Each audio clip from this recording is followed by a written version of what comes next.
16 mars 2019, lancement de la campagne de La République En Marche à la Maison des Associations de Rennes. Nous sommes allés poser aux députés réunis à cette occasion plusieurs questions de fond et ils se sont fort aimablement prêtés à l'exercice. Florian, merci. Nous avons une autre question en fond de salle. Oui, bonsoir, bonsoir à tous. Parlez bien dans le Oui, micro. alors voilà, je vais essayer de pointer, en fait, me semble-t-il, quelques contradictions, notamment sur le développement durable. Sur la légitimité, en fait, d'En Marche d'incarner le développement durable, il me semble qu'elle a été remise, voilà, assez en cause par le départ de Nicolas Hulot et par l'action, pour l'inaction climatique qui a été récemment engagée. La deuxième ou la troisième chose, euh, c'est la question financière. Si on estime effectivement un développement durable possible ou une transition écologique possible, c'est un investissement de plusieurs centaines de milliards d'euros. Donc comment on fait dans ce cas-là pour respecter les critères Schengen, sachant qu'en outre, on a dépensé récemment, enfin à mon avis à juste titre, mais une dizaine de milliards d'euros en début d'année qui n'était pas forcément prévu. L'autre thème, c'est le thème démocratique. Moi, je suis un Européen fédéraliste depuis toujours, enfin, adhérent du mouvement européen depuis très longtemps. L'Europe s'est faite surtout par le haut, on va dire, puisque c'est vraiment une initiative gouvernementale au départ avec Monnet, Schuman, etc., etc., ou Mitterrand et Kohl plus récemment, enfin plus récemment entre guillemets. Comment se fait-il que la liste que présente LREM aux européennes n'ait pas donné lieu à une élection interne? C'est vrai, on peut se poser cette question. Euh, où finalement c'est aux membres du mouvement, en fonction de ce qu'on leur propose ou de ce que proposent les candidats, de décider qui va être candidat. Alors à moins que je me trompe, hein. Voilà, alors je ne sais pas à qui peut répondre, mais je vous laisse le choix. Alors, je vais essayer de vous répondre sur la dernière partie de votre question, sur la question de la démocratie interne, puis après je laisserai la parole à Laurence sur le sujet de l'environnement. Très brièvement, on assume depuis le début, en fait, dans notre mouvement, d'actionner une forme de démocratie contributive. On s'appuie sur l'expérience des militants. On a une formation politique qui est extrêmement agile. Aujourd'hui, tout marcheur peut créer un comité local, lancer des actions à l'échelle de son comité, et le mouvement est effectivement agile.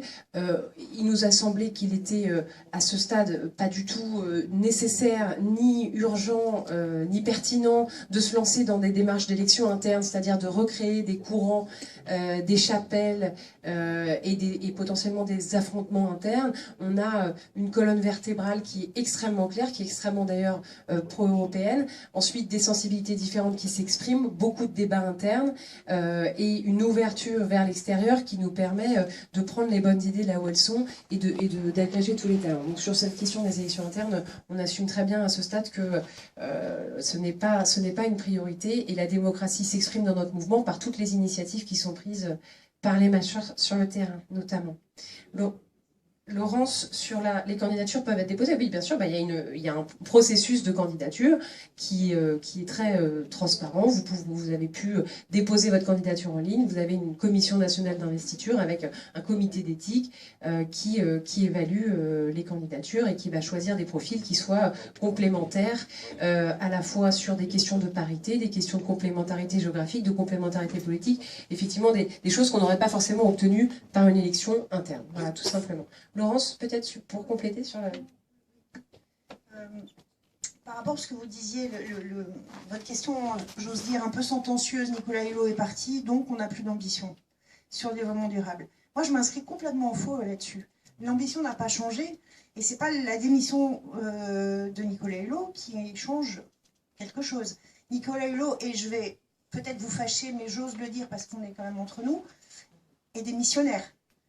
Et il nous a, et je peux vous en parler parce que j'étais en première ligne avec les parlementaires de la Commission du développement durable, il nous a conduit quand même à une trajectoire carbone accélérée qu'on a adoptée et que politiquement, il n'a pas assumé.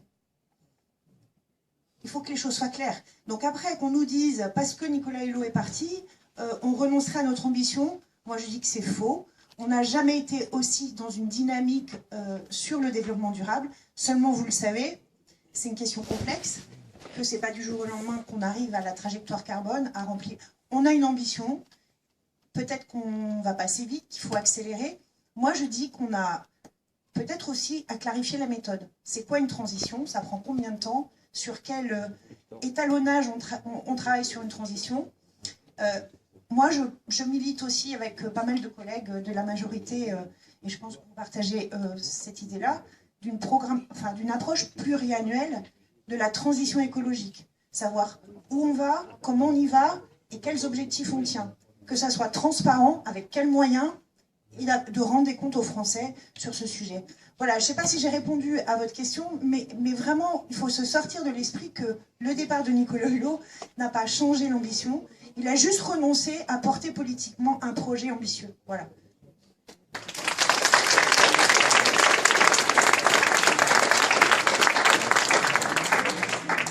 Merci Laurence, un commentaire de Florian. Ouais, juste si je peux me permettre d'aller dans le sens de ce que dit Laurence.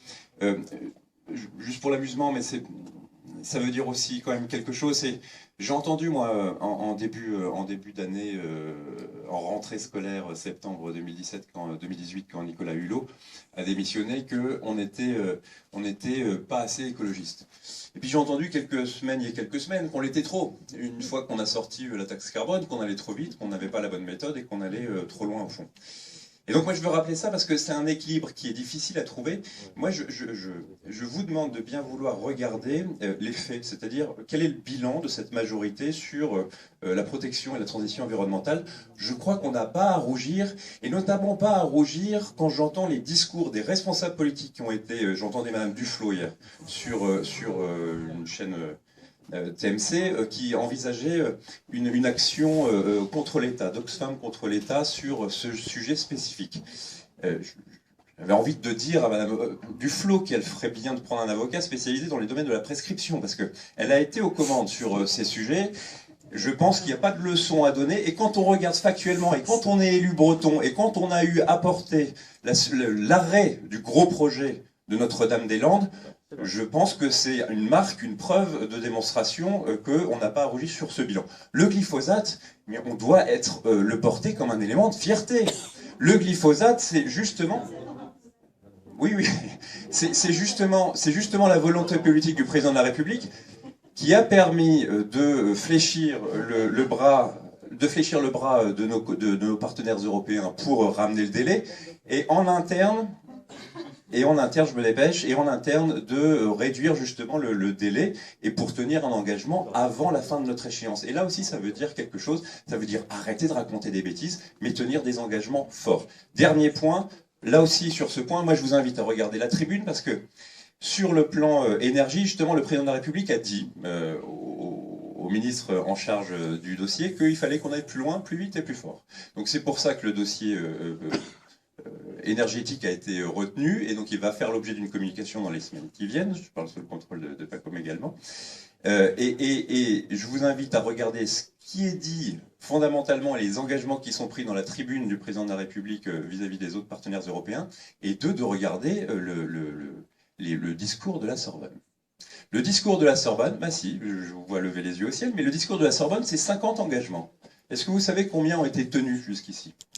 25, la moitié. Donc il en reste 25 d'ici 2024, et on les tiendra, mais encore une fois, il s'agit de volonté politique, et là encore une fois, c'est soit on se résigne, soit on dit qu'on va pas assez vite, on va pas assez loin, on va pas assez loin, soit on écoute les discours de ceux qui ont eu les responsabilités et qui n'ont pas tenu leurs engagements, soit on fait par la méthode, ce qui a été rappelé par Laurence, justement la démonstration que quand on veut, on peut, mais on peut pas dire n'importe quoi, et notamment aux agriculteurs français. Mais comment vous faites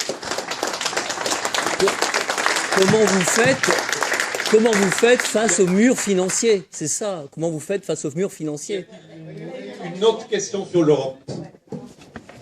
Je voulais justement rebondir, et j'ai une question à poser évidemment. Pour rebondir sur ce que disait monsieur sur l'écologie, on peut comprendre l'impatience, je pense qu'on l'a tous, évidemment. Et c'est bien de resituer ça, comme Mme Ménori l'a fait, sur le temps évidemment qu'il nous faut pour faire la transition. Par rapport au budget qu'il faudrait, il faut savoir que le budget européen est de 117 milliards par an pour la transition écologique face au changement climatique. Il nous faudrait évidemment beaucoup plus, mais c'est un petit peu plus que 10% du budget européen. Et début 2018, Emmanuel Macron a souhaité porter ce budget à 40%. Donc l'ambition, elle est bien là.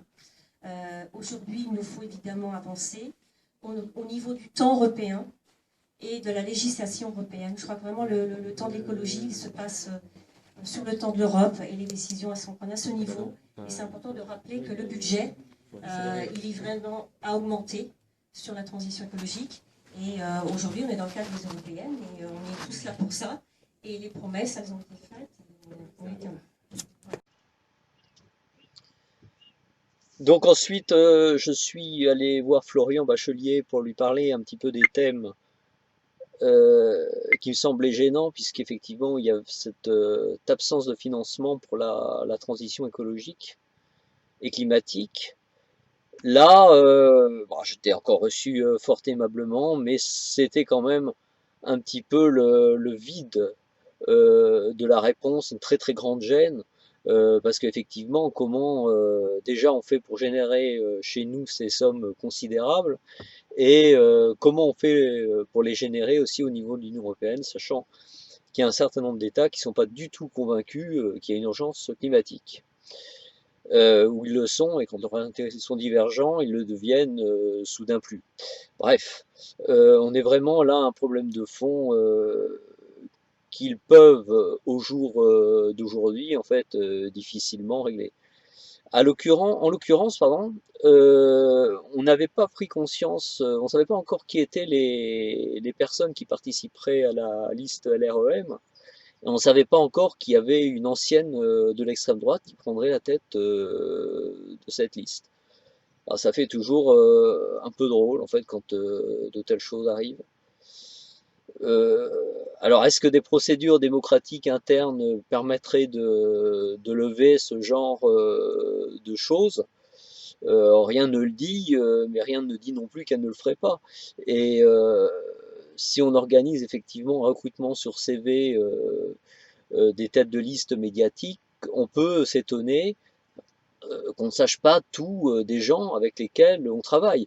Ou alors on le savait et on était indifférent effectivement au fait que la tête de liste est se passer d'extrême droite. Alors cela étant dit, elle a pu changer également et c'est tant mieux que ça se fasse aussi dans ce sens-là. Donc concluons pas trop rapidement.